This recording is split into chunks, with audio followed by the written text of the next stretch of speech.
हाय हाय, हम भी देखते हैं ये हमारे साथ कैसे नहीं जाता है। ये मेरे पति हैं और मैं इनकी धर्मपत्नी हूँ। आप इनसे ऐसे ज़बरदस्ती नहीं कर सकते। आज पावनी जिस पति के लिए दुनिया से लड़ रही है वो एक किन्नर है। विनोद के जन्म से पूर्व राधिका चंदनपुर में अपने पति बलवंत और सास कमला के साथ रहती थी। अरे राधिका, ये तू क्या कर रही है? तुझे दाई माँ ने आराम करने के लिए कहा है ना, फिर तू सुनती क्यों नहीं है? अरे बेटा बलवंत, मैं यही समझा समझा कर इसको थक चुकी हूँ, लेकिन ये माने तब ना।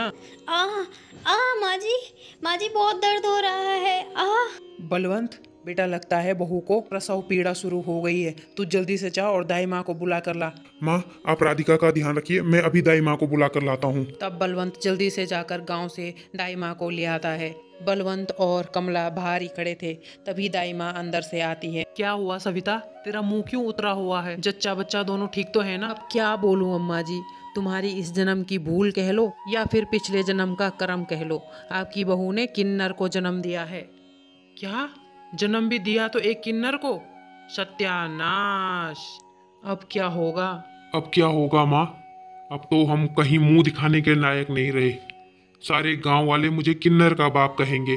मैं अभी जाकर इस बच्चे का गला दबा देता हूँ।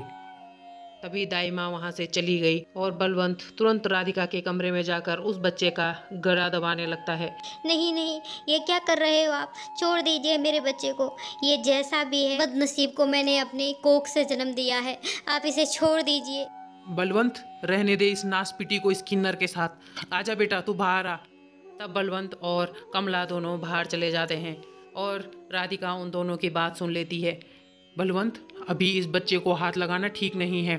जब रात को अंधेरा हो जाएगा तो हम इसे बहते हुए नदी के पानी में फेंक देंगे। नहीं नहीं, मैं अपने बेटे को कुछ नहीं होने दूंगी। मैं यहाँ से चली जाऊंगी। तब राधिका अपने बेटे को लेकर वहां से भाग जाती है और किसी दूसरे गांव में रहने लगती है। राधिका ने मेहनत मजदूरी करके अपने बेटे विनोद को पाल पोस कर बड़ा किया और उसकी कमजोरी दुनिया से छुपा कर रखी। विनोद पढ़ लिख कर उसी गांव के एक स्कूल में अध्यापक बन गया। वह गरीब बच्चों को मुफ्त शिक्षा देता था। उन्हीं बच्चों में से एक अमन भी था, जिसकी बड़ी बहन अमायरा विनोद को बहुत पसंद करती थी। विनोद, तुम मुझसे दूर दूर क्यों रहते हो? बस यही कारण है ना कि मैं शहर की लड़कियों की तरह खूबसूरत और पढ़ी लिखी नहीं हूँ। अगर तुमने मेरे दिल निकाल के देखा होता तो तुम्हें पता चलता, उसमें बस तुम्हारा ही नाम लिखा है। अमायरा, है कोई वजह, लेकिन मैं वो तुम्हें नहीं बता सकता, इसीलिए तुम मुझसे दूर रहा करो। अमायरा को विनोद की ये बात बहुत बुरी लगती है।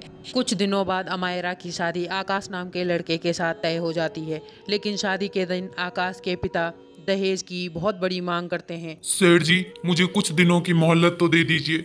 कुछ दिनों बाद मेरी फसल बिक जाएगी तो मैं आपको पूरे पैसे दे दूंगा।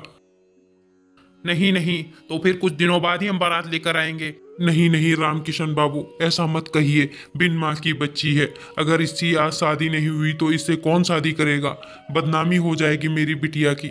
मैं आपसे हाथ जोड़कर विनती करता हूँ, अब मेरी इज्जत आपके हाथ में है। बापू, मेरे लिए तुम ऐसे लालची लोगों के पैर मत पड़ो।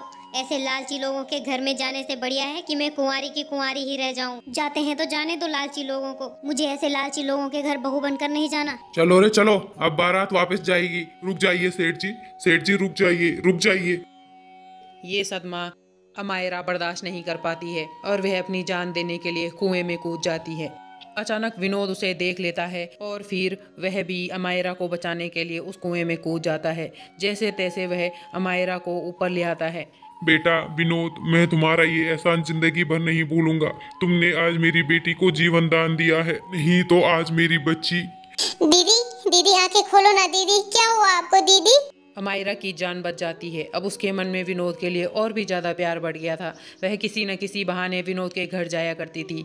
अरे अमायरा बिटिया, कैसी हो? माँ जी मैं ठीक हूँ। वो आज मैंने गाजर का हलवा बनाया था। मुझे पता है विनोद को भी गाजर का हलवा बहुत पसंद है, इसीलिए उसके लिए भी ले आई। अरे वाह, सिर्फ विनोद के लिए लाई हो, मेरे लिए नहीं लाई? अरे नहीं नहीं माँ जी, ऐसी कोई बात नहीं है। वो तो मैं बस। तभी वहाँ विनोद आ जाता है। अरे अमायरा, तुम यहाँ?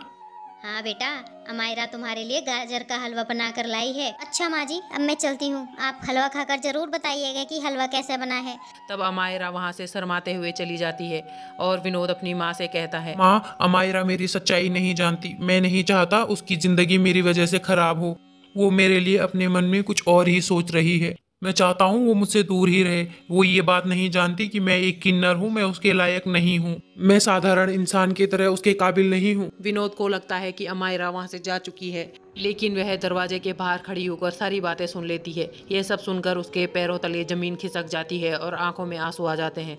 वह रात भर इसी बारे में सोचती रहती है। अगले दिन सुबह होते ही वह सीधे राधिका के पास जाती है और पैर छूकर कहती है, माँ जी, क्या आप मुझे अपनी बहू के रूप में स्वीकार करना चाहेंगी?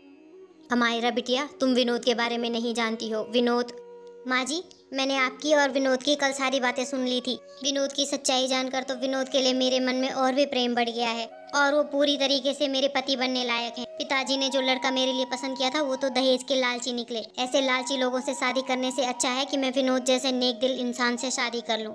मैं विनोद से प्रेम करती हूँ और मैं उन्हीं से शादी करूँगी। मैं विनोद से बहुत प्रेम करती हूँ माँ जी। जुग जुग जियो मेरी अमायरा बिटिया, तुमने तो मेरी विनोद की जिंदगी में खुशियों के रंग भर दिए। विनोद को भी सारी सच्चाई पता चलती है और अमायरा के अटूट प्यार को देखकर विनोद उससे शादी करने के लिए तैयार हो जाता है। कुछ ही दिनों में विनोद और अमायरा की शादी हो जाती है। एक दिन उस गांव में राधिका का पति बलवंत आता है। वह राधिका और विनोद को साथ में एक दुकान पर देख लेता है। राधिका और विनोद के घर जाते ही बलवंत उस दुकान पर जाता है। भैया, ये औरत और ये आदमी जो अभी इस दुकान में आए थे, ये कौन है? तो राधिका बहन है और साथ में उनका बेटा विनोद स्कूल में मास्टर है। अभी अभी कुछ दिनों पहले ही इसकी शादी हुई है। ये कैसे हो सकता है? ये तो एक किन्नर है। लगता है राधिका ने इस किन्नर के बारे में किसी को बताया नहीं है। लगता है राधिका ने इसके किन्नर होने की बात सबसे छुपा कर रखी है। अगर मैं शहर जाकर किन्नरों को ये बात बताऊं तो वो इसे अपने साथ उठा कर ले जाएंगे और मुझे तो अच्छे खासे पैसे भी मिल जाएंगे। मेरे तो फिर मजे ही मजे हो जाएंगे। तब बलवंत वहां से शहर की गाड़ी में बैठकर और शहर जाकर किन्नरों को विनोद की सच्चाई के बारे में बताता है और उनसे 1 लाख रुपए ले लेता है। तब सभी किन्नर विनोद को लेने के लिए उसके गांव पहुंच जाते हैं। उस समय अमायरा अपने पापा के घर गई हुई थी। सभी गांव वालों को भी विनोद के किन्नर होने का पता चल जाता है। हाय हाय हाय, मैं भी देखती हूँ तू हमारे साथ कैसे नहीं जाता है। तेरे बाप को पूरे 1 लाख रुपए दिए हैं हमने, उन्होंने ही हमें तुम्हारी सच्चाई बताई है। माँ, मुझे कुछ समझ नहीं आ रहा है। मेरा बाप ही मेरा दुश्मन बन गया। मुझे नहीं पता था काला साया बनकर तेरा पिता तेरा दुश्मन बन जाएगा। बचपन में तो मैंने तुझे उससे बचा लिया था। हे ईश्वर, मेरे बच्चे की रक्षा कीजिए। तभी अमायरा वहां आ जाती है और वह किन्नरों का रास्ता रोक देती है। हाय हाय, ये औरत पागल हो गई है। ये एक किन्नर को अपना पति कह रही है। जब तक ये हमारे साथ नहीं चलेगा हम यहाँ से नहीं जाएंगे। अरे हमने पैसे दिए हैं इसको यहाँ से ले जाने के। ये मेरे पति हैं और ये अपनी मर्जी से कहीं भी रह सकते हैं। तुम इनके साथ जबरदस्ती नहीं कर सकते। कानून के हिसाब से हर व्यक्ति को अपना जीवन स्वतंत्रता से जीने का अधिकार है। मेरे पति विनोद और मैं एक खुशहाल जिंदगी जी रहे हैं। गांव वाले अमायरा के साहस की प्रशंसा करते हैं और सब उसका साथ देते हैं। गांव वाले जानते थे कि विनोद एक बहुत नेक दिल इंसान है। तब सभी गांव के लोग मिलकर पैसे इकट्ठा करते हैं और किन्नरों को दे देते हैं। ये लो तुम्हारी 1 लाख रुपए, और आज के बाद विनोद को कभी परेशान मत करना। हाय हाय, हमें उसको परेशान करने की क्या जरूरत पड़ गई? उसके बाप ने ही हमसे पैसे लिए थे। अब हमें हमारे पैसे मिल गए तो हम यहाँ से जा रहे हैं। लेकिन जाते जाते बस एक ही बात कहूंगी, जिसकी तुम जैसी पत्नी हो उसका कोई बाल भी बांका नहीं कर सकता। मेरा आशीर्वाद हमेशा तुम्हारे साथ है। खुश रहो तुम दोनों। चलो री चलो, बस निकल जाएगी, समय से शहर भी पहुंचना है। विनोद तब हाथ जोड़कर सभी गांव वालों को धन्यवाद कहता है। विनोद और अमायरा फिर अपनी माँ के पैर छूते हैं। उनकी माँ उन्हें गले से लगा लेती है और अब वे सभी खुशी खुशी रहने लगते हैं। सीख, अच्छे और नेक दिल इंसान के साथ कभी गलत नहीं होता। Like, comment, share and subscribe.